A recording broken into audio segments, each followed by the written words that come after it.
نثار صاحب دا یوه شپه د امریکا د اشنا راډیو نه د منور یوه سندره او یو غزل د خوشحال بابا غزل په ډېر یو لوغړنه یو ډېر سوي انداز کې ویلی بیا مې ډېر خوښ شو بیا ما په زړه کې راغله ما ویل چې ولاکه داسې خو یې ناشناس ووایي لکه ته چې ویلی دی بیا نو هغه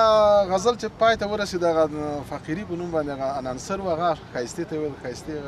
د هغه هم ډېر خوښ شوم ښایسته سعادت ده ښایستې سعادت ده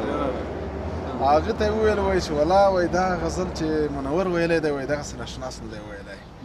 زما زړه کې چې څه راګرځېدلو هغه ده وکړه نو بیا مې دا غزل بل خبره کومه بله خبره تر هغه هم د ښه ویلی دی نه تر ناشناس نه وایي ښه ویلی دی منور وایي ناشناس دغسې نه دی ویلی لکه څنګه چې منور ویلی دی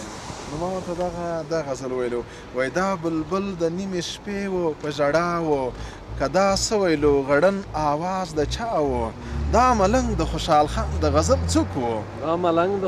ملنګ د خوشحال خان د غزل څوک و چې د زړه پر تخت مې ناست لکه بادشاه و یو دریاب و د بېلتون طوفان اخیستی ګډ په چغو و په شور و په غوغا و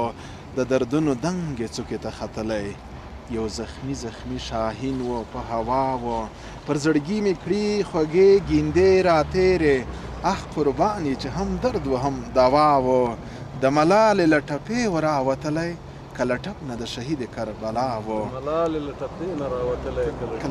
شهید کربلا و ته به وایې منور زخمي مجنون و د خوشحال غزل یې غشی د لیلا و پر مزار د منور د مولا نور شه چې حق د مستانه غزل ادا و